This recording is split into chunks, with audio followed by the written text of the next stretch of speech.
of the simplest ways to paint a figure, if you've not done it before, is what's called the carrot method.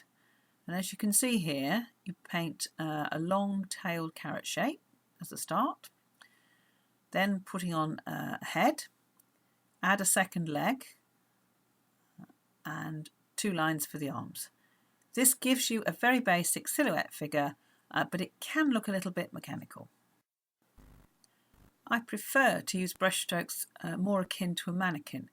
So starting with the torso and the hips, then putting on the head, and then the arms in 3 brushstrokes for the upper arm, below the elbow, and a touch for the hand.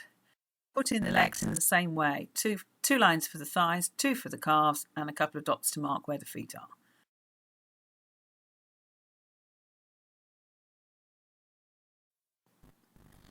Now let's take a look at simplifying heads and faces.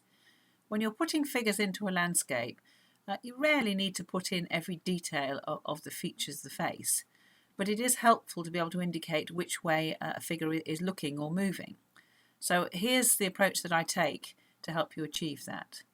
We started with a flesh colour of Naples yellow and Venetian red to create a series of heads, and now I'm just adding a shape to indicate the shoulders and the torso.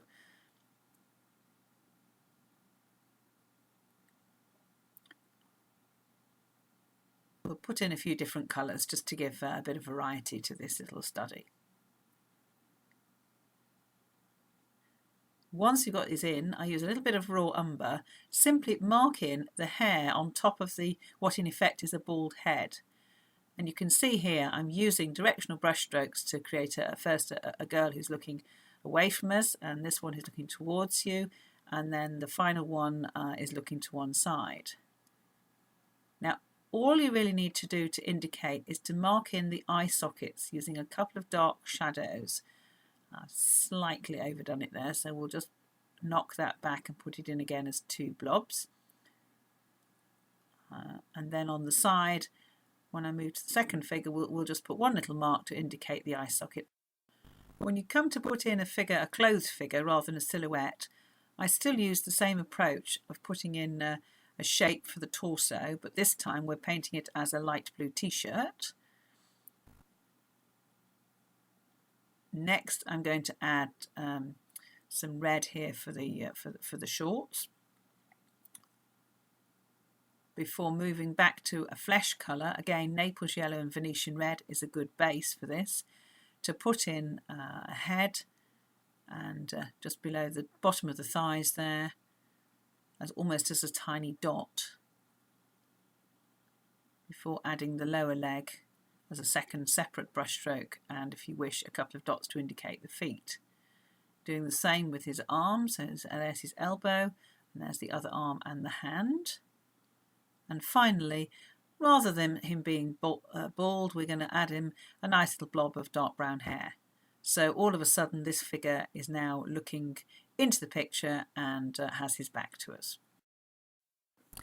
Sometimes you might want to put in a whole group of figures stood together, and here's a very simple and easy way of achieving that without having to paint lots of individual shapes. I'm starting off with a series of colour blobs. These will in the end represent the torso, the jacket of this selection of figures. It's quite useful here to put in several different colours alongside each other. We'll space that one away, that might be a small child when we come to finish. Having put in the torso, I'm then going back to my patent flesh colour, basic Naples yellow Venetian red, to add heads on top of each what now appears to be perhaps a jacket or a coat on each figure.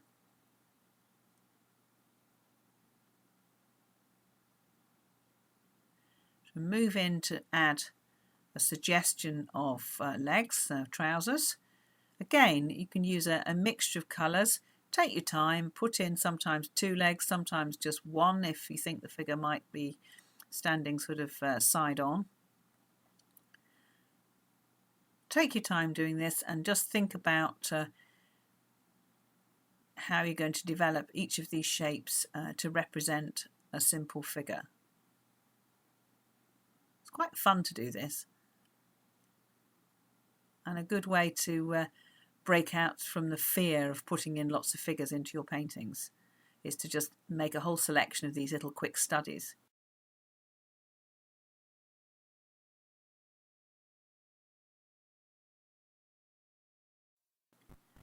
I'm fairly happy now that this group is beginning to represent a whole bunch of figures stood together. So I'm starting to think about adding the odd shoulder, maybe a hand, just pulling the thing together to bring it more realistic. This child on the end needs some legs, we've forgotten about that. Can put them in and give him an arm.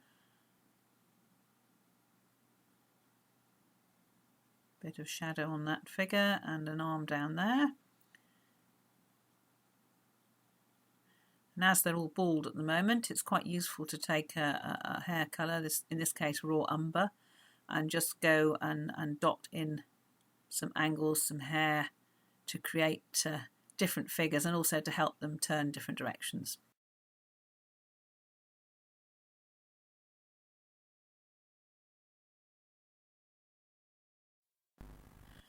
As a final flourish, I'm going to give this chap on the end a red rucksack, using cadmium red, but it's mixing with the blue to go a fairly dark shade.